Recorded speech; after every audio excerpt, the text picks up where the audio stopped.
नमस्कार। भारतीय अर्थव्यवस्था के मोर्चे से एक ऐसी खबर सामने आ रही है जिसने बाजार के जानकारों और आम जनता दोनों की चिंता बढ़ा दी है। डॉलर के मुकाबले भारतीय रुपया अब तक के सबसे निचले स्तर यानी रिकॉर्ड लो पर पहुंच गया है। इंट्राडे ट्रेड के दौरान इसमें 74 पैसे की भारी गिरावट दर्ज की गई, जिसके बाद रुपया फिसलकर 94.70 के नए ऐतिहासिक निचले स्तर पर जा गिरा।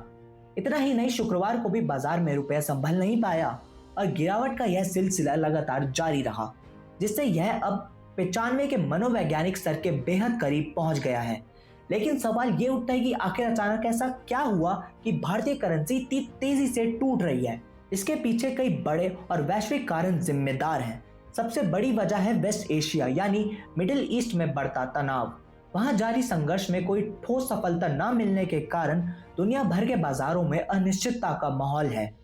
इस तनाव की वजह से अंतर्राष्ट्रीय बाजार में कच्चे तेल यानी क्रूड ऑयल की कीमतें लगातार आसमान छू रही हैं, जिसका सीधा असर भारत के इंपोर्ट बिल और रुपए की सेहत पर पड़ रहा है। साथ ही वैश्विक स्तर पर अमेरिकी डॉलर लगातार मजबूत होता जा रहा है, जिससे दुनिया की अन्य मुद्राओं के साथ साथ रुपए पर भी भारी दबाव बन गया है।